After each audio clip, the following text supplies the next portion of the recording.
Nigerians, you remember that last week I made a post about the news of a Nigerian military general, a major general for that matter, by name Rabe Abubakar, who died in the Fulani terrorist detention camp after he was kidnapped. You know, on this platform, you get nothing but undiluted truth you can go and verify. And it is important, every serving Nigerian military, especially the top ones that feels they are untouchable, should watch the old video of this late Major General about 11 years ago. We are on course.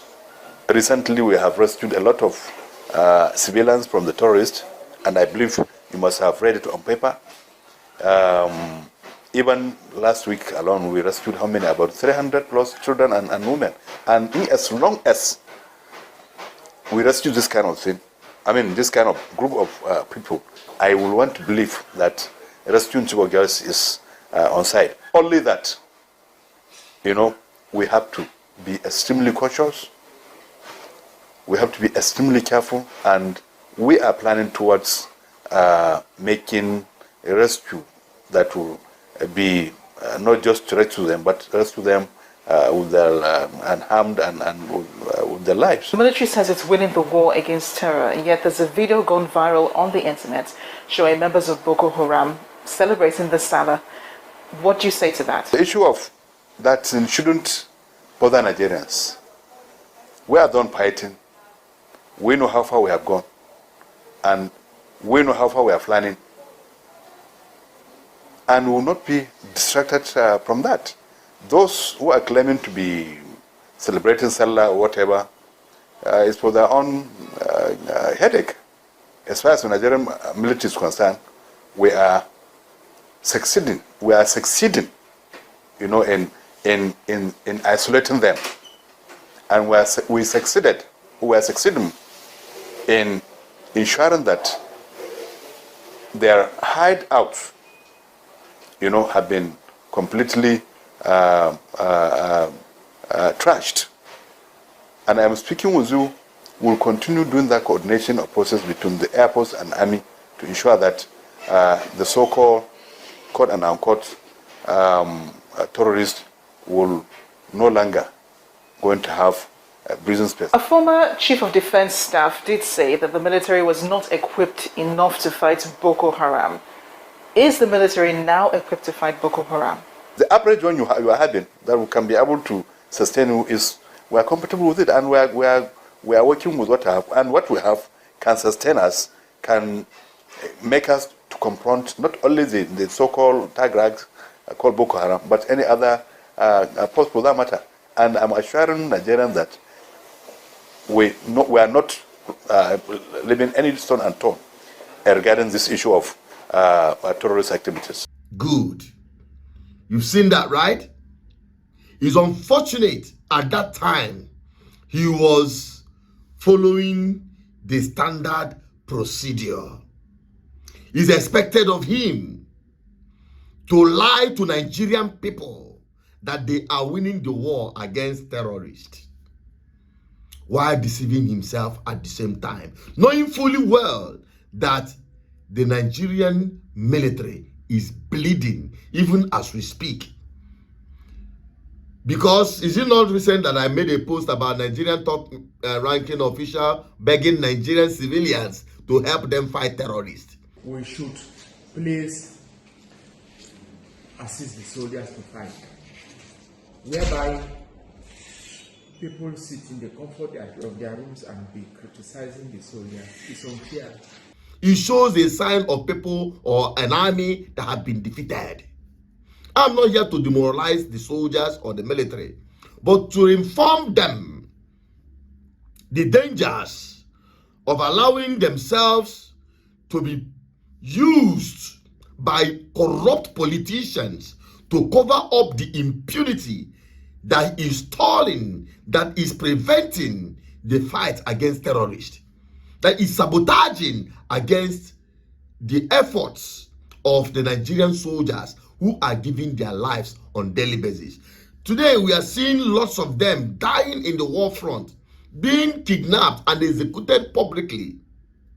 It is a wake-up call, especially the current Minister of Defense, whom every Nigerian, including myself, celebrated after he was appointed as the one and the most effective and efficient, credible appointment of this regime to make you the Minister of Defense. The meeting actually is just for us to review the events. We came in here for the services to brief Mr. President on the current situation on ground. You know that there have been a series of attacks, and the security forces have actually rose to the occasion. We came here to brief him for him to have a better understanding of what's going on. We know sometimes the interpretation, especially through the media, has not been too direct. We feel we should put the record straight, which we have done, and we're glad that Mr. President has continued to support the armed forces and other security agencies in the fight against insurgency. And our appeal to Nigerians is not to get tired, not to be discouraged, because sometimes when you hear those news, you think it is just what is happening, but it is not. It's far from that. The terrorists, the bandits are taking more casualties. Their commanders are being killed. We have lost a number of very, very courageous officers and men. Highly regrettable, but we want to assure Nigerians is the commitment we are putting on ground to ensure that Nigeria is safe and secured. New things, the President has promised more equipment for us to be able to protect the war, and we are sure of victory. Thank you, sir. You just interestingly, you said that Nigerians should not lose hope. About the case of insecurity these days is looking like the more you look, the less you see. A lot of cases of insecurity still happening despite the efforts you're putting in.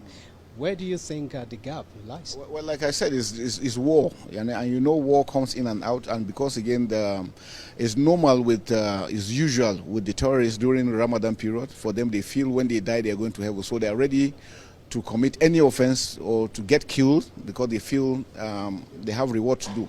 But like I said, we have adjusted our strategies. You can see in the past few days we've taken over those locations, we've killed their commanders, we've taken over their assets, we'll continue to do more. And I assure you, Mr. President has approved so many things that are coming on our line, and we're working together as a team. You can see all members of the security forces are here to assure Nigerians and to assure Mr. President that we're on track and will succeed. But what did you do?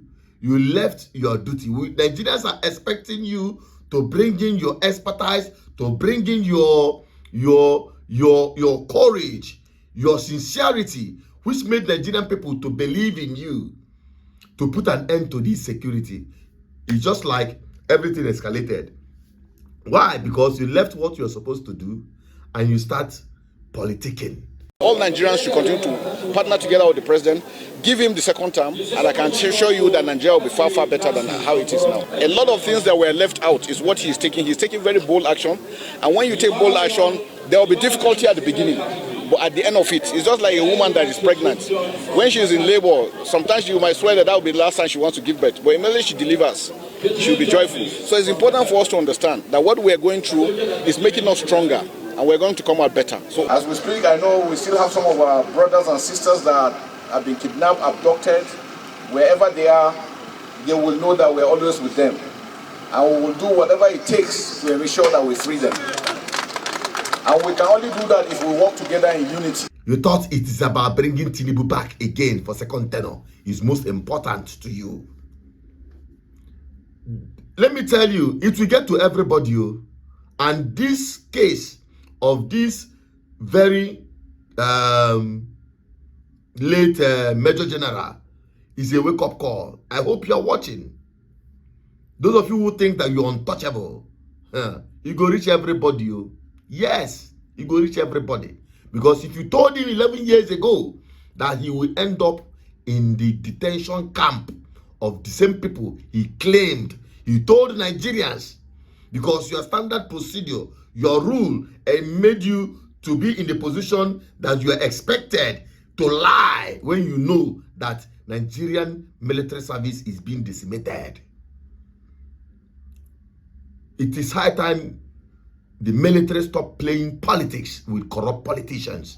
In their duty, in their sworn duty, They didn't swear a duty to protect and take unconstitutional orders from corrupt politicians. No, they swore a duty to serve the Nigerian people, to defend the Nigerian people. That is their duty. And they allowed corruption to come in their way. Well, it's up to them. Like I said, it will reach everybody. This one is a lesson to every one of them. If they like, make they learn. If they no like, make they continue. But one day, Nigeria will come knocking on your door. Whatever you sow, you shall reap. That is our position right here on this platform. My name is Asucherot Peters, your advocate for good governance. Please deal with the message and leave the messenger out of it. I'm signing out. Help me share this video to everyone. Bye-bye for now.